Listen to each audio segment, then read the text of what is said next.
Welcome back everyone. आज हम पढ़ेंगे ज्योग्राफी का 6th चैप्टर, वाटर रिसोर्सेज। पानी जो है हमारे संसाधन के रूप में कैसे हमारे लिए हेल्पफुल है, इसके बारे में हम पढ़ेंगे। तो सबसे पहले हम पढ़ेंगे वाटर रिसोर्सेज जो इंडिया में किस रूप में पाए जाते हैं, कैसे अवेलेबल है। ठीक है। एक तो वाटर पूरी अर्थ के ऊपर हमें पता है कि 70% जो आपका 71% वाटर बॉडी है, बाकी आपका लैंड बॉडी है 29%। बट 70% जो प्लस आपका एरिया है, वो वाटर है, वो पीने लायक नहीं है। ठीक है। वो सारा ओशियनिक वाटर है जो आपका यूजेबल, आपके लिए यूजफुल नहीं होता है। तो कुछ ही परसेंट आपका, कुछ 1 से 2% एरिया पानी जो होता है आपका, वो आपके लिए हेल्पफुल होता है। इंडिया जो आपका कंट्रीब्यूट करता है अबाउट 2.45% वर्ल्ड ज्योग्राफिकल एरिया में, यानी कि 2.45% हमारे पास टोटल ज्योग्राफिकल एरिया है। और 4% जो है वर्ल्ड के वाटर रिसोर्सेज इंडिया के पास हैं, अबाउट 16% ऑफ वर्ल्ड पॉपुलेशन के साथ। ठीक है, टोटल 16% पॉपुलेशन हमारे पास है। इंडिया रिसीव करता है आपका एनुअल प्रेसिपिटेशन से 4000 क्यूबिक किलोमीटर, और सरफेस और ग्राउंड वाटर रिसोर्सेज से 1869 क्यूबिक किलोमीटर पानी जो है हम रिसीव करते हैं। और बट ओनली 60% जो आपका 1122 क्यूबिक किलोमीटर है, वो from these two sources of water are beneficial and usable. इन दोनों सोर्सेज जो है से हमें जितना पानी मिलता है, उसमें से 60% ही हम यूज कर पाते हैं, ये यूजफुल होता है हमारे लिए। ठीक है। तो ये वाटर रिसोर्सेज हो गए इंडिया के अंदर। अब हम इसमें पढ़ते हैं, पहला आपका वाटर जो रिसोर्सेज होता है वो होता है सरफेस वाटर रिसोर्सेज, जैसे कि रिवर्स, लेक, पॉन्ड, टैंक्स। ये मेन सोर्स होते हैं सरफेस वाटर रिसोर्सेज, जो सरफेस के ऊपर हमें पानी पाया जाता है उनके। अबाउट 10,360 नंबर ऑफ रिवर्स और भी उनके ट्रिब्यूटरीज जो हैं, यही वो एग्जिस्ट करती हैं इंडिया में, लगभग 10,360। और लगभग सारी ट्रिब्यूटरीज जो हैं आपकी 1.6 किलोमीटर लंबी है ऑलमोस्ट। फिर जो आपका मेन एनुअल फ्लो होता है, मेन एनुअल फ्लो इन सभी रिवर बेसिन के अंदर इंडिया के अंदर, वो एस्टिमेटेड है 1869 cubic kilometre. But only 690 cubic kilometre है, और 32% पानी का वो यूटिलाइज किया जाता है, क्योंकि जो टोपोग्राफिकल या हाइड्रोलॉजिकल या अदर कांस्टेंट होते हैं, जिनकी वजह से हम उसको यूज नहीं कर पाते। जैसे पहाड़ों पे पानी जो होता है, ठीक है, जो रिवर से फ्लो करके आपका समुद्र में गिर जाता है, और भी कई रीजन होते हैं जिसकी वजह से हम यूज नहीं कर पाते। कुछ ऐसी कंडीशंस डेवलप हो जाती हैं कि हम उनको पूरे तरीके से यूज नहीं कर पाते पानी को। साइज जो कैचमेंट एरिया होता है, या रिवर बेसिन होते हैं, या रेनफॉल होते हैं इन कैचमेंट एरिया के अंदर, वो कंट्रोल करते हैं flow of water in a river. ठीक है, जो कैचमेंट एरिया हमारा रिवर बेसिन या रेनफॉल होते हैं, वो कैचमेंट एरिया को कंट्रोल करते हैं आपके flow of water of the river.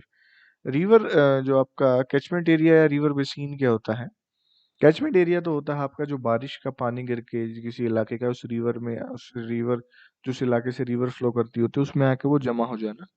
और रिवर बेसिन जो होता है, जब वो रिवर फ्लो करती है तो उस इलाके में उस पानी, रिवर के पानी से जो यूज किया जाना उस रिवर के पानी को। ठीक है, वाटर अवेलेबिलिटी जो रिवर्स में होती है वो ड्यूरिंग मानसून सीजन सबसे ज्यादा होती है, और अदर सीजन देन अदर जो वो दूसरे कोई सीजन हो मानसून के अलावा, उसके मुकाबले मानसून में ज्यादा पानी होता है रिवर्स में। इंडिया में जो गंगा, ब्रह्मपुत्र, इंडस जो है, उन ये तीन बड़े रिवर सिस्टम है जिनके लार्ज कैचमेंट एरियाज है। Catchment area of Ganga, Brahmaputra या ब्राग रिवर्स के हैं, वो हाई रेनफॉल की वजह से, जो रिसीविंग एरिया इनका हाई रेनफॉल होता है, क्योंकि बड़ा एरिया तो ज्यादा एरिया पानी रिसीव करती हैं ये चीजें। ठीक है। तो have 60% of total water resources and have only 33% of the surface areas in India, but most of the water is not utilised. तो रिसीविंग एरिया जो है इनका 10 है, 60% जो टोटल वाटर रिसोर्सेज का है इन इन से, लेकिन 33% जो सरफेस एरिया इंडिया के अंदर है, क्योंकि बाकी कुछ का बाहर जो चला जाता है। और लेकिन मोस्ट ऑफ द वाटर जो इसका होता है वो हम यूटिलाइज नहीं कर पाते हैं, क्योंकि वो कुछ तो बाहर चला जाता है, कुछ बाहर का होता है, कुछ और कंडीशंस हमारे सामने डेवलप हो जाती है। दूसरी साइड जो पेनिनसुलर रिवर्स होती हैं आपकी, अगर हम उनकी बात करें, पेनिनसुलर रिवर जो हमारे पाई जाती हैं, गोदावरी, कृष्णा, कावेरी, उनका मेन एनुअल फ्लो होता है वो वाटर का लेस होता है, उसमें पानी जो कम जो है फ्लो करता है, लेकिन इनका जो वाटर रिसोर्स ये जो है इन रिवर्स का, वो हम मोस्टली यूज कर लेते हैं। ठीक है, जितना फ्लो करता है हम उसको मोस्टली को यूज कर पाते हैं, लेकिन इन वाली को, इनका फ्लो हम कंट्रोल नहीं कर पाते, इनको यूज नहीं कर पाते।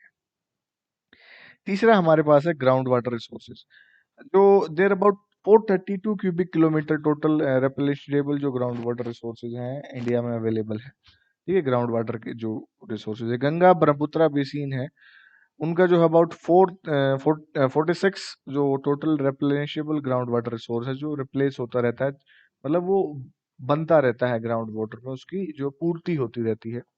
लेवल जो ग्राउंड वाटर का यूटिलाइजेशन का है वो ज्यादा हाई है। ठीक है, रिवर बेसिन्स वाले जो नॉर्थ वेस्टर्न पार्ट्स और साउदर्न पार्ट्स हैं इंडिया में, उनमें ठीक है ज्यादा हाई ग्राउंड वाटर को हम बहुत ज्यादा यूज करते हैं। स्टेट्स जो आपके बहुत ज्यादा हाई यूटिलाइजेशन वाले हैं ग्राउंड वाटर के, वो है पंजाब, हरियाणा, राजस्थान और तमिलनाडु। और जहां पर मॉडरेट यूज किया जाता है ग्राउंड वाटर का, यानी कि मीडियम क्वांटिटी में इसका यूज होता है, वो आपके गुजरात, उत्तर प्रदेश, बिहार, त्रिपुरा और महाराष्ट्र। अब जो स्टेट्स बहुत कम यूज कर पाते हैं ग्राउंड वाटर को, वो है छत्तीसगढ़, उड़ीसा और केरला।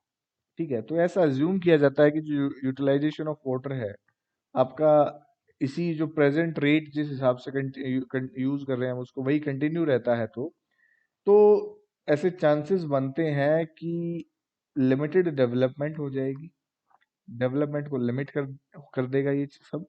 और एक ऐसी सिचुएशन आपका, मतलब एक डिसबैलेंस वाली सिचुएशन क्रिएट हो जाएगी आने वाले समय में, अगर इतना ज्यादा इसको जिस हिसाब से यूज अभी कर रहे हैं वो आगे भी ऐसे ही उसको यूज करते रहते हैं तो हम, ठीक है, डिसबैलेंस हो जाएगा क्रिएट वहां पर बहुत ज्यादा। नेक्स्ट हमारे पास आ जाते हैं भाई फिर लेगून्स और बैक वाटर। लेगून्स और बैक वाटर का मतलब क्या होता है कि जो कोस्टल वाले इलाके होते हैं ना, जो कोस्टल जो समुद्र से लगते हुए इलाके होते हैं, जो कुछ स्टेट्स हमारे इंडिया के हैं, बहुत से स्टेट्स हैं जहाँ पर जो समुद्र से लगते हुए कोस्टल लाइन एरिया वाले होते हैं, तो यहाँ पर जो नंबर्स ऑफ लेगून्स या लेक्स आपकी यहाँ पर डेवलप हो जाती है। ये देखिए आप, यानी कि ये समुद्र से घिरा हुआ पोर्शन है, तो इसमें से एक ऐसा पोर्शन, ऐसा एरिया डेवलप हो जाता है इस लैंड मास के अंदर समुद्र से लगता हुआ, जो इस पूरी वाटर बॉडी से अलग हो जाता है, लेकिन इस लैंड मास से घिरा हुआ होता है, लेकिन इससे कनेक्टेड भी रहता है वाटर बॉडी से। तो ये आपकी लेगून या लेक्स जो है इस तरीके से डेवलप हो जाती है। ठीक है, इसके एग्जाम्पल कुछ आपके जैसे केरला है, उड़ीसा है और वेस्ट बंगाल है। और बैकवाटर क्या होता है, बैकवाटर भी आपका ऐसी ही वाटर बॉडीज होती हैं जो इस किनारे से लगती हुई, देखिए जैसे कोस्टल एरिया से लगते हुए जो इलाके हैं, यहाँ पर जो समुद्र का पानी इस वाले इलाके में बैक तक अंदर तक चला जाता है। ठीक है, और लेकिन वो ये ब्रैकिश वाटर बॉडीज होती हैं, नमकीन जो पानी की वाली बॉडीज होती हैं, ये वाटर बॉडी जो है फिर आपके फिशिंग के लिए यूज की जाती हैं, और कुछ पर्टिकुलर टाइप की जो वैरायटी क्रॉप्स होती हैं उनकी इरिगेशन के लिए, जैसे पैडी क्रॉप्स या कोकोनट, उनके अंदर इरिगेशन के लिए भी इनका कुछ जो है यूज किया जाता है। ठीक है, तो इसीलिए इनको लेगून्स या बैक वाटर जो है वो कहा जाता है। ओके, तो आज के लिए इतना ही। नेक्स्ट में हम जो है वाटर मैनेजमेंट के बारे में पढ़ेंगे नेक्स्ट लेक्चर में, इस चैप्टर को आगे कंटिन्यू करते हुए। So that's all for today, thank you so much everyone.